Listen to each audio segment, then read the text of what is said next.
grab those pencils and let's get started.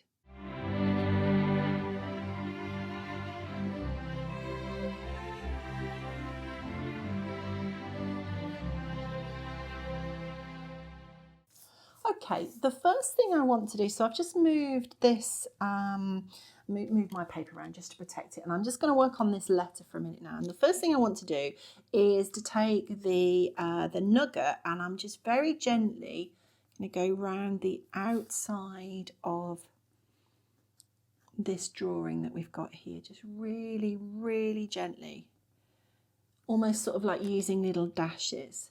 We've got some creases that are coming down in the paper, and it comes down a little bit like that. So I'm just going to plot out these creases. We've also got this little bit that's going to come down there. That's going to come down there.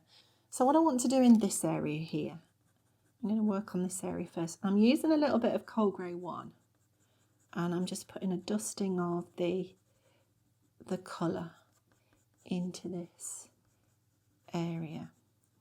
What I want to do from there is, and this is really, really gently, we want to keep this really light because this paper is really quite blurred. You can't really see anything on it. You can't really see any of the text on it. Really quite sort of blurred. So I want to keep this really, really light, this pressure. We've kept the pressure light throughout everywhere. So, you know, just as light as we've used throughout, not necessarily lighter, but it really has got to be light. Otherwise, we're not going to get this lovely blurred effect that we're looking for on this paper. So this is the dark indigo that I'm just coming in here. But, you know, if you didn't have that, you could come in with your Delft blue. I'm going to come in with the Delft blue in a minute anyway. Or, you know, you could just come in with the Payne's grey. It doesn't really matter. I'm going to come in with a little bit of the Delft blue, like I've just said, and I'm going to bring a bit of the blue into here. So all we're looking at is to sort of create some very, very soft, gentle layers that we're then going to blend together on the paper to create this lovely sort of fuzzy, blurred letter. I'm just building up really soft, gentle layers. I'm also going to put into this area a little bit of this purple violet that we've used. And again, I'm just putting it over the indigo and the Delft blue.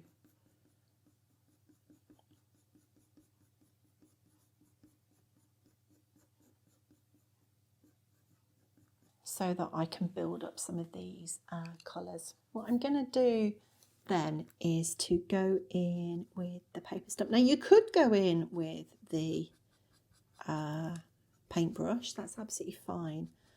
I'm going in with the paper stump myself because I find that it just gives me quite a bit of control over it and doesn't sort of wash is the wrong word because obviously the paintbrush is dry, but it doesn't take so much of the pigment away. So you can get different paintbrushes. I've got a paintbrush that one's got slightly sort of harder bristles on the end, slightly stiffer bristles, and one's got is quite soft. So if I don't want to take so much pigment away, I just go to the softer one.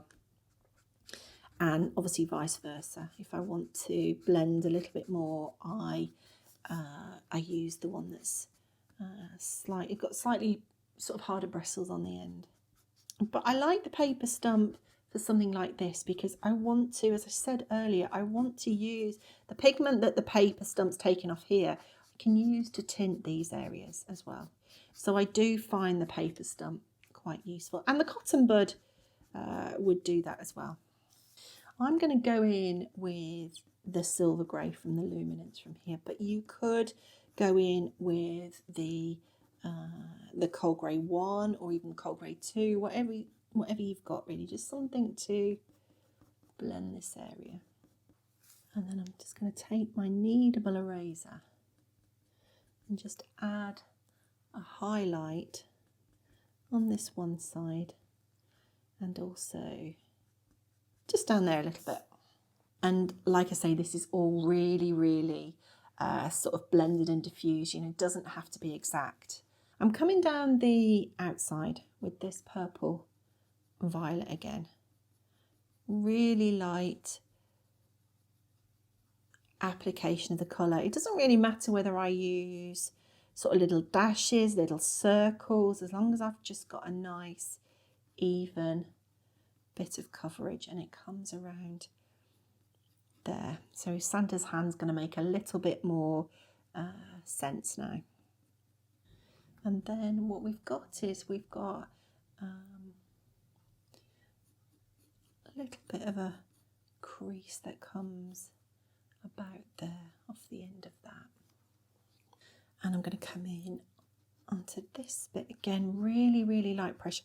The lighter you can get your pressure here, I think the better the blend you'll get on your letter. It's just adding little bits of colour here and there.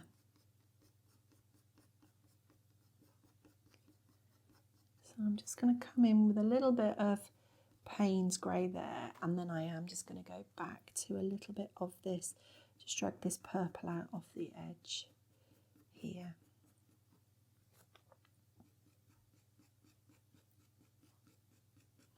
Touch of colour around here as well. I'm just going to come in with the bit of indigo around there as well.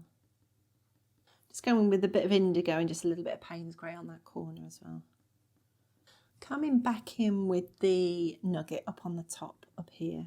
And I'm not necessarily working on these creases in any order. I'm just sort of, you know, picking up colours, and as I can see a colour that I need in an area, I'll just go and use it, and then, you know, just sort of move on really as I see another colour that I need. I don't need to do this in any order. You can work on this in any order that you want. I'm just putting a little bit of this nugget from the Polychromos around the top up here. Little bit. Bring that down, and we're coming over towards this beard that I said we were going to put in. But we're going to do that. We're going to put the letter in first, and then we'll do that. And I'm also going to use a little bit of the Vista just to lighten that up. Up here, tiny little bit. And just a little bit of the burnt ochre, 10%. Or any sort of peachy colour that you've got, even if that's just the beige red. Any sort of peachy colour. And, you know, these colours, they're not that important. I wouldn't get hung up on these colours. Whatever colours you've got to... obviously, the predominant colours here are sort of greys. So as long as you've got some greys, perhaps a bit of brown, you know, you're going to have what you need. I want to come into these creases on the letter with just a little dusting of, this is the French grey 30%, and I'm just going to bring this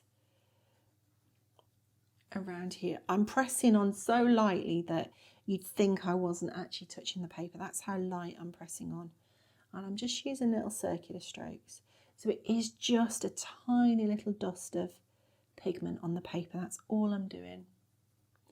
And then I'm going to take a little bit of the warm grey too and just start to bring this together a little bit. So I'm starting to take the edge towards these creases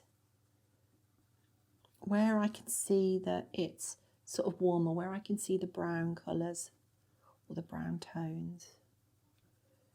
A little bit.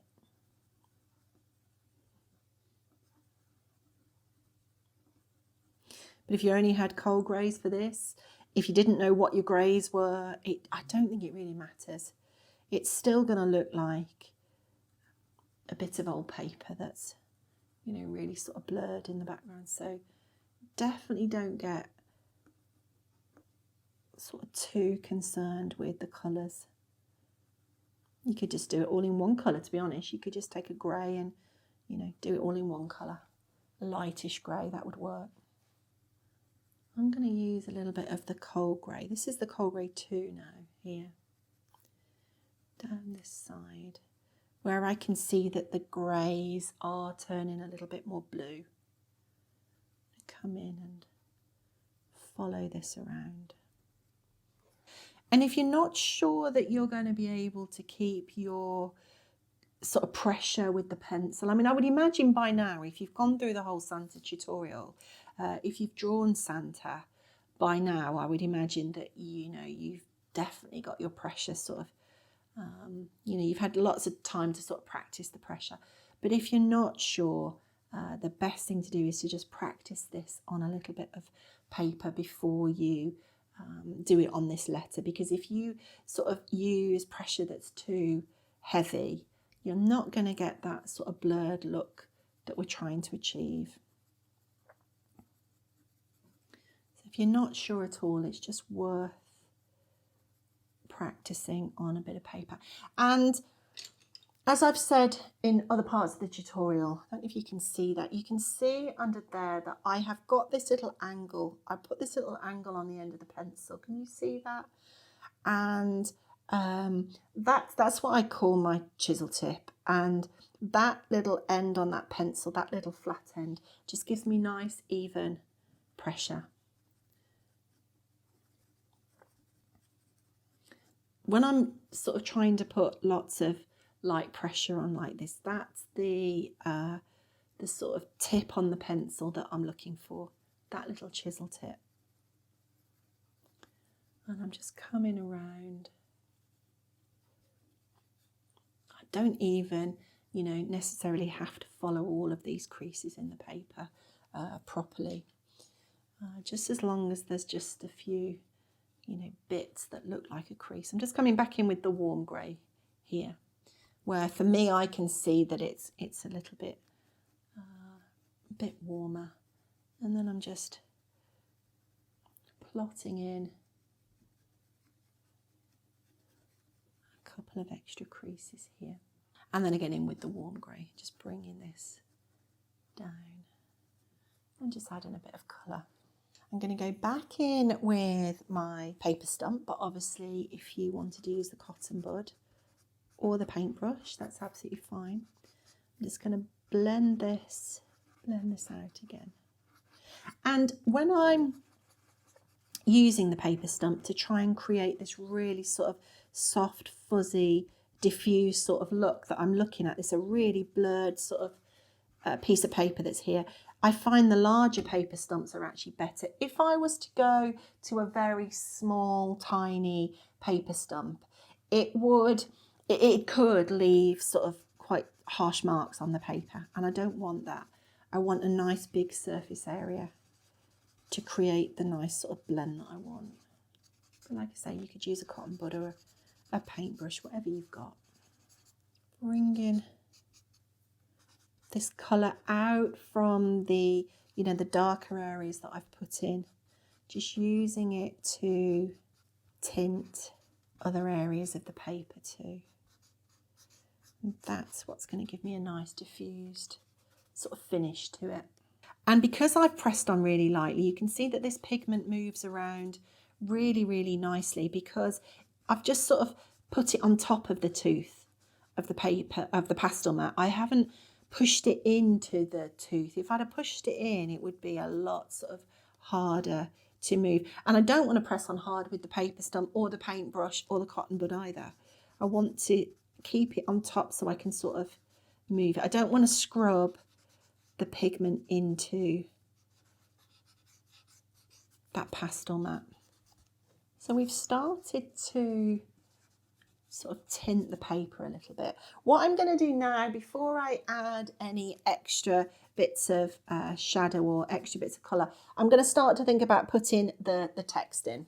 I want a nice sharp pencil for this, because I obviously want to put some writing. It's got to look like writing. So I've taken my Payne's Grey and I've sharpened it. It doesn't have to be a Payne's Grey. You could use a Cold Grey 6 would work. Even your dark indigo, any sort of dark colour that you've got for the writing would work. And then I'm going to, first of all, I'm just going to position these lines in that so I am just sort of sketching this in.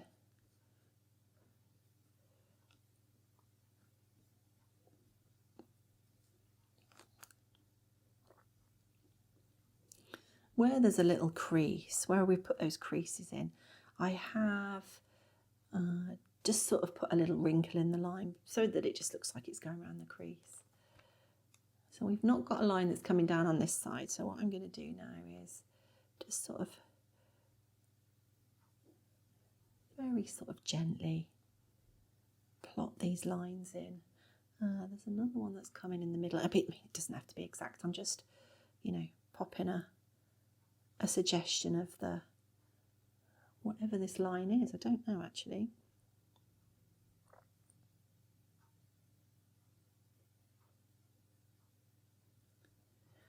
I'm just putting some lines in. I'm not even really following it that much. I'm just putting these, just putting a suggestion in. And then what I'm going to do is I'm going to come and just start to, you know, write, because I don't even know what this says. I don't think it really matters. You know, anything that just looks like, some text.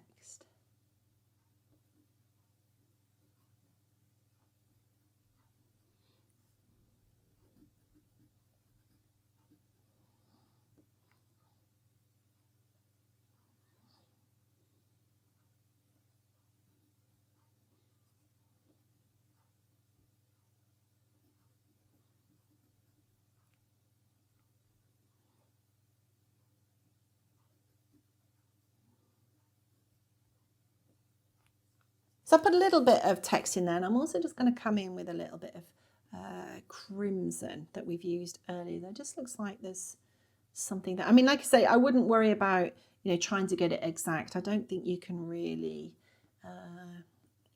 read the letter too well.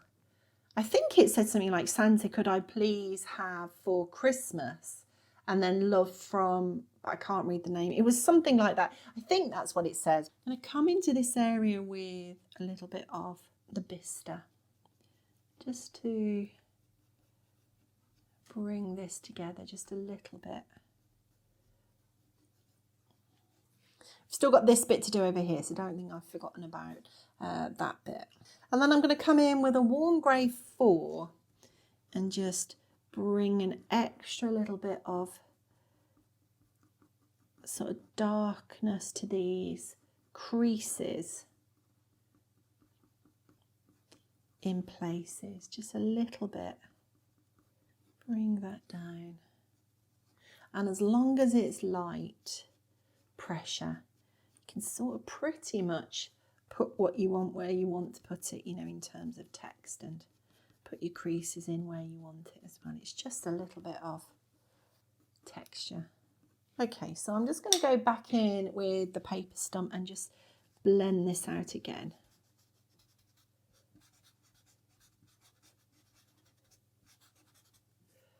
Put a bit of a blend on the over the text as well.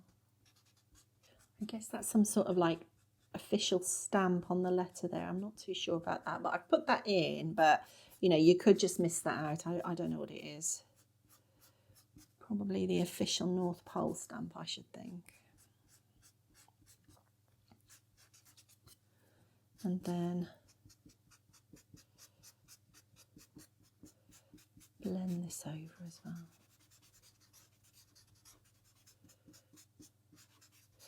And the whole thing is, you know, we don't need to think about it too much, because the whole thing is just supposed to be a sort of smudgy, creased letter. So that's what we're looking to produce. The whole thing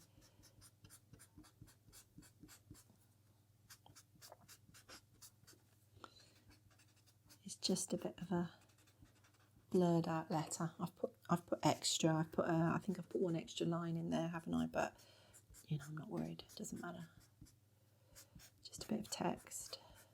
I want to take the kneadable eraser, shape it into a pencil again, and then just drag it, just like we've done for the rest of the portrait. Just drag it through areas where I can see that I might need to take off a little bit of pigment to create a highlight. So just looking for areas that might, and it doesn't matter if it's still a bit smudged underneath that, you know, that doesn't matter at all. Just taking bits off to just create a bit of a highlight. Before we continue, I've just got time to mention that if you're looking for more tutorials this festive season, you might like to join me over on Patreon. You'll find over 140 hours of pet portrait and animal theme tutorials that you can work through, and I add more every month. Okay, let's get back to Santa. And then what I want to do on this bit here now, I want to start to think about bringing Santa's beard over here now. So I'm going in with the Coal Grey 2, and we're going to start to build up these darker tones again, just like we did in Santa's beard further up his face. And then add the wiry bits in. So I'm just coming over. There is obviously the, it's coming over, it's coming down about there, isn't it? That's the edge of the letter. I'm going to let some of this warm grey 2 come over onto this letter to about there. What I am going to do is take the Payne's grey, and I'm going to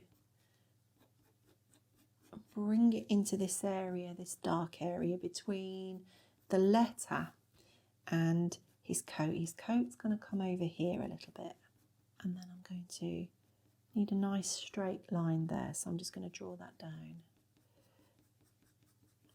And I'm going to bring that dark bit into there. And to tidy that up, I'm going to take his bit of his fur coat that we've obviously left down here, take that up. That was the warm grey 2 I've just used, and now I'm just going in with a cold grey 4 to just shape the bottom of this coat just a little bit, now that I know where I'm sort of coming down to. Take it up with the cold grey 4 I said, and I don't know if you could see that, there's little bits that have sort of resisted where I've used the slice tools. That's quite nice actually, because as I've taken that up, we've got the bits that are coming over the top from the slice tool. So I'm just going to take this to just shape the edge of this fur now. And I said I was going to come back and look at that coat on the edge, but actually I'm quite happy with that coat on the edge, the way that, you know, those little bits are coming off the red part. That's fine. So just shape the bottom of that. That's okay. I want to just sort of shape the edge of this coat down here as well. So we can sort of see where the edge of the coat comes to, and then where his beard comes to.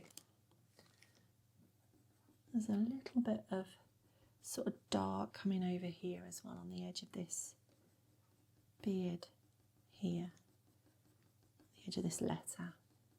So I've gone into this area with the Payne's grey, and I'm just going to go in with, actually I won't use the blue violet, that was the blue violet. I'm actually going to go in with the Delft blue. Put the Delft blue, or you could just use the indigo, or you could just use your Payne's grey, another, you know, application of the Payne's grey. It doesn't really matter, just something that's nice and dark down here. Give a nice bit of contrast. In fact, I'll probably put a bit of indigo in there as well. This is the dark indigo. Doesn't really matter, whatever you want to use, but we just want that darker bit just on the edge of that letter to sort of create a nice divide between the letter and the side of his coat. What I do want to do is just come back in with a few little bits over the top of, this is the ash grey, and just blend.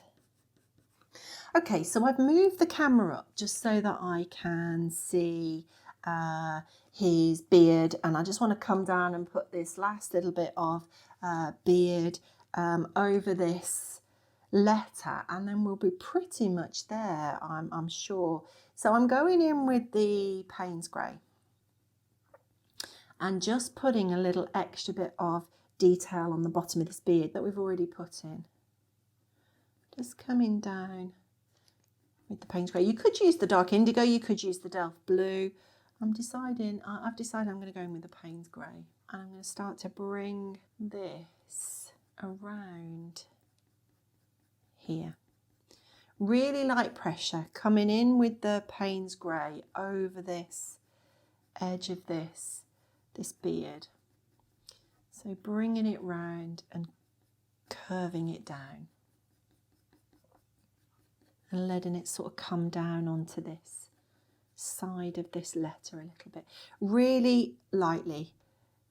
I'm holding my pencil quite far back.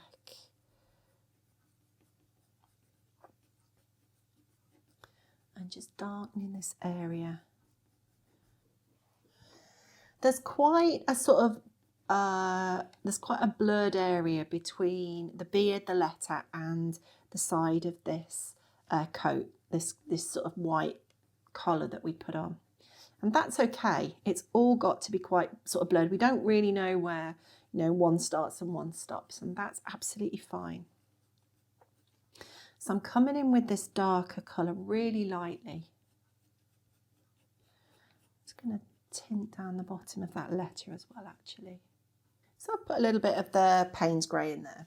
I want to go into this area as well, around this, that I said this was the stamp, like the official North Pole stamp. I'm not quite sure what it is, but whatever it is, I want to come in around here with a little bit of the crimson. And I'm just looking for sort of purpley blue colours. So any purpley blue colours that you've got in your pencil case will sort of work here. Nice dark sort of purpley blue colours. I'm going to come in with a little bit of the Delft blue in this area here. And it's really gentle. Sort of go between circular strokes where I can't see any direction. Then every now and again I can see a dark bit. So for instance, I can see a dark bit coming over here, and I can see a dark bit coming here. So I'm just going to move to a directional stroke, but as long as it's subtle, that's the important thing. I'm going to take a bit of colour up the side of this letter. I'm going to bring this together a little bit with this paper stump. And again, I'm not pressing on, I'm just very gently, almost sort of dusting it over the paper to blur that area between the letter, his beard, and this side of this coat, this fur on this side of the coat. So we've started, you can see that we've started to put the beard over the top. So what I'm going to do now is I'm going to go in with this slice tool, and just as we did before, we're going to start to bring this beard down over onto his collar. So again, I don't want to think about it too much. I don't want this to become lots of parallel lines, just like I said in the part of the video where we dealt with his beard. Don't want this to become lots of parallel lines. You can see from the reference photograph that his beard is quite sort of, it's quite curly, it's quite wiry. The hairs are not straight. They're quite sort of curly, almost like springs in places. That's what I want to, that's the sort of texture that I want to try and replicate on here. If you, obviously not really tight springs, but lots of sort of curves and waves, and definitely not straight lines, definitely not parallel lines.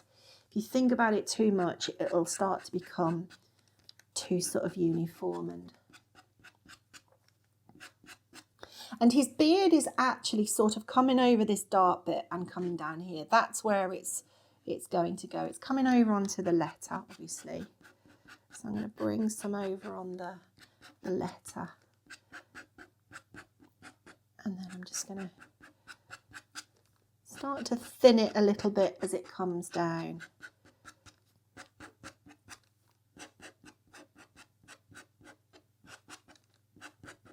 the edge of his face down here, and I'm just going to sort of shape it to come. It's not a real point, but it starts to get a little bit thinner and starts to come towards a thinner end. And I'm just going to have a couple of little bits that are actually coming all the way down. Hopefully you can see that. Hopefully my hand wasn't in the way of the camera there. So we've started to get that beard in. I'm going to come into this area in a second with the ash grey from the Pablo, but I've just noticed that's a bit darker, so I'm just going in with a bit of the dark indigo. So what I want to do now is I want to come in with the warm grey 4, and where I can see slightly darker bits in this beard, start to bring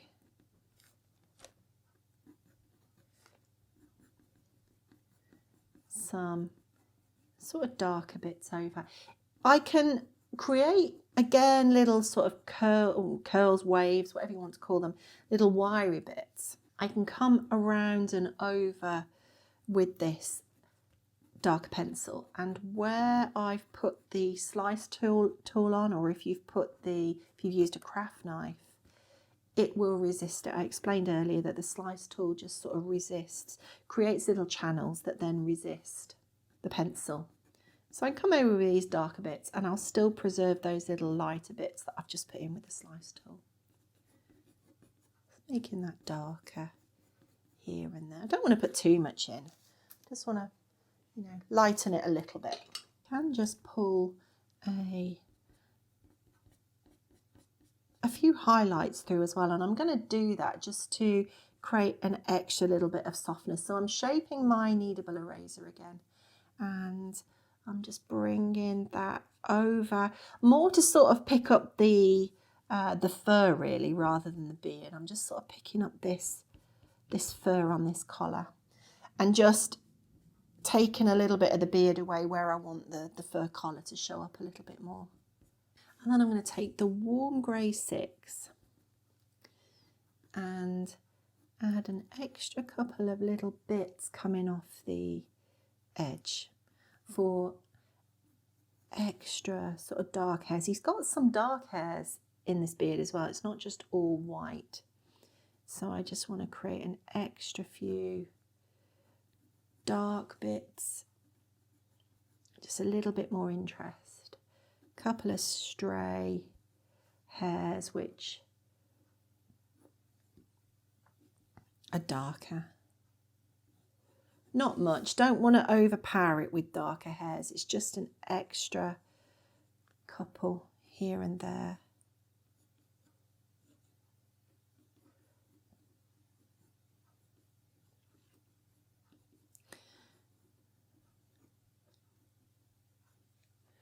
And I find the best way to get a nice sort of random, soft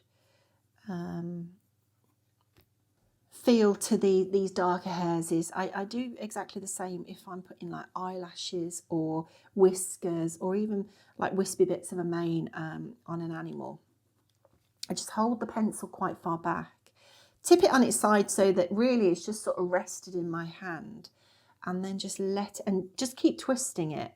So I just sort of, very gently run it over the surface. And as I twist it, that gives me that random sort of twist and curl that I want, rather than me making it all really tightly controlled. I just sort of run it over the surface and just twist. If I just get a piece of paper and just show you this, put my hand down and just sort of relax the pencil in my hand, and I just sort of twist it.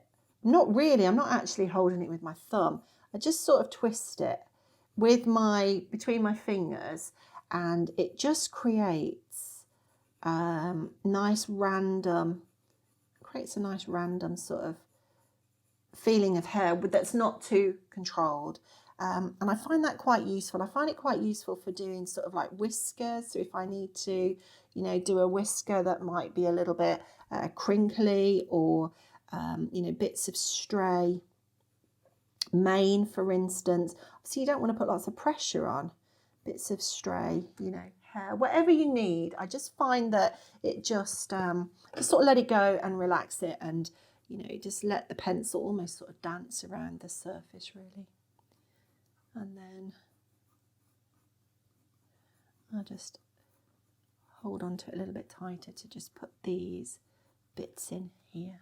But I think that's just about it. I think I'm going to call that finished. I might just you know, add a little bit here and there once the camera's off, but on the whole I'm really pleased with him. I think he's been absolutely lovely to draw. I've got my Santa here, and actually I didn't say this at the start, but I actually have 2 Santas because I'd already drawn this first one, never intended on turning him into a tutorial, and then put it out on social media, and people asked me if I was going to create a tutorial for him. So I decided to draw him again and create a tutorial, and I'm really pleased that I did because I've thoroughly enjoyed drawing him twice. So thank you very much for drawing him with me. Really hope that you've enjoyed all the parts of the tutorials.